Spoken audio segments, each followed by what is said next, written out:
all been there, right? Like, that feeling when you're just starting out as an adult. It's exciting, sure, but man, it can be terrifying. Suddenly you're the one responsible for, like, paying rent and holding down a job. It's enough to make anyone's head spin. It is. But now imagine navigating all of that while also, like, experiencing the world in a way that most people don't. It's like the volume's cranked up or the lights are always too bright. Exactly. That's the reality for so many autistic young adults, and honestly, it's something we don't talk about enough. Yeah, it really is a case of like invisible struggles. We see the outward stuff, graduations, new jobs, but we don't see the immense effort behind them or the way those support systems, the ones that are so crucial, just disappear when they're needed most. It's like you're suddenly thrown in the deep end, right? Yeah. And that brings us to this deep dive. We're looking at this article, Navigating Adulthood, the Challenges for Autistic Young Adults.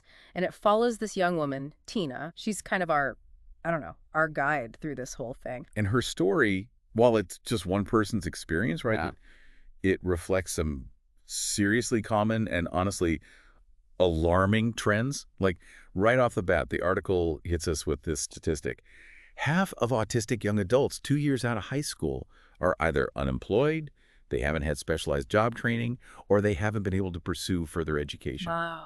It's a lot. Half. That's a huge number. Yeah, that's a lot. Yeah. Okay, so let's break that down for a second. We know, just statistically, that being a young adult is tough on everyone, job-wise especially. So what makes this different?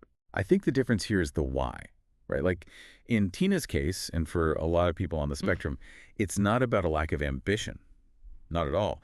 It's that the support structures that are so essential during those school years, they just vanish. Poof. Gone. It's like training for a marathon your whole life, and then right as the starting pistol fires, someone's like, okay, you're on your own, kid. Wow, yeah. That's kind of what it feels like, huh? Exactly. They call it the support cliff, and it's a real thing. And the article actually gives this really specific example of this with Tina's job. So she worked part-time all through college, juggling that with classes, talk about pressure. You'd think getting a full-time job would be like a huge relief, a sign she'd made it, Logically, yeah, for sure. But the article says she felt more stressed after graduation, even after a promotion. And it's not about slacking off or anything. Right.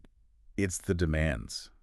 The social navigation of a workplace. It's a lot to handle. And potentially dealing with sensory overload on top of that. I mean, most colleagues wouldn't even notice, right? Totally. And that's something I think a lot of us take for granted, right? We've all had those days when the office lights are buzzing or the chatter is just too loud to focus. Oh, yeah. But for someone with sensory sensitivities, it's not just annoying.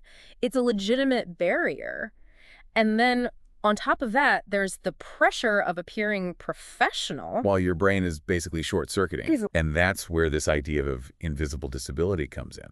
You can't always tell someone's autistic just by looking at them. So those social cues we rely on, eye contact, tone of voice, even just knowing when to jump into a conversation, those can be incredibly challenging. And it's like you're trying to concentrate in the middle of this, like, sensory hurricane. Right. And it's invisible, so people who aren't experiencing it, I don't get it. they just don't get it. Yeah. And, the article actually makes this other really important point, which is that a job, for a lot of autistic adults, It's not just a paycheck, right? not just a paycheck, it's routine.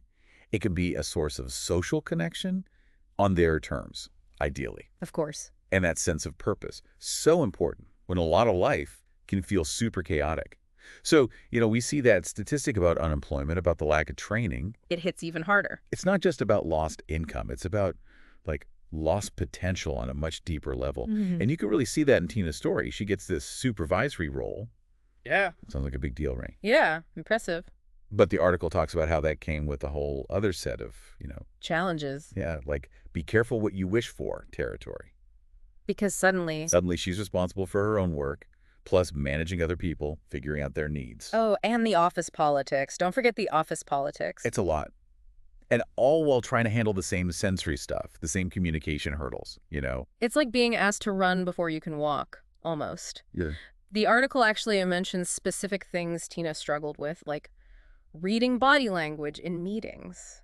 Oh, and that constant pressure to make eye contact. And most people probably don't even think twice about that stuff. It's just gut nature. Yeah, exactly. And that's exactly where this whole invisible disability thing is so important, right? If you're a manager and you don't get that Tina might be misinterpreting a frustrated sigh or that her being really direct isn't her being disrespectful. Things can go south pretty quickly. Totally. Misunderstandings everywhere. And then flip that around, right? You're Tina, you're already on edge because the office environment just feels like, I don't know. Like an assault on your senses. Totally. And then your boss misinterprets something you do. Add the whole other level of stress. It's a recipe for burnout, honestly. It really is. And it shows exactly why awareness is only step one, you know? Yeah. We've got to move past just knowing that autism exists to actually getting how it shows up differently in everyone and what actual practical support really looks like. And not just in the workplace, right? Yeah. This is about everything. Dating, making friends, family stuff. Everything. It all gets more complicated when you're working with like a different set of social and sensory tools. You know what I mean? Absolutely. Huh? It's like we're playing the same game, but with completely different rule books. Yeah. And the article really gets into this when it talks about how Tina felt kind of left behind. Oh, yeah. Like everyone else is hitting those milestones, promotions, relationships, kids even, and she's... Stuck. Yeah, kind of. And the thing is, she even says it's not like she isn't trying. You know, she's working on life skills, managing money, all that adulting stuff. Right. But there's this fear that she's always going to be behind, you know, always playing catch up. And that fear, that sense of like being adrift when everyone else seems to have a map, it's Yeah. so common among autistic young adults. And part of it goes right back to that support cliff we were talking about. It's like we build this world that makes sense for them when they're kids with all the structure and support. Right. And then it's like, okay, you're on your own. Good luck out there. Exactly. And it's not like those needs just magically disappear on their 18th birthday, you know? Absolutely not. And the thing is, the stakes are even higher as an adult, right? For sure.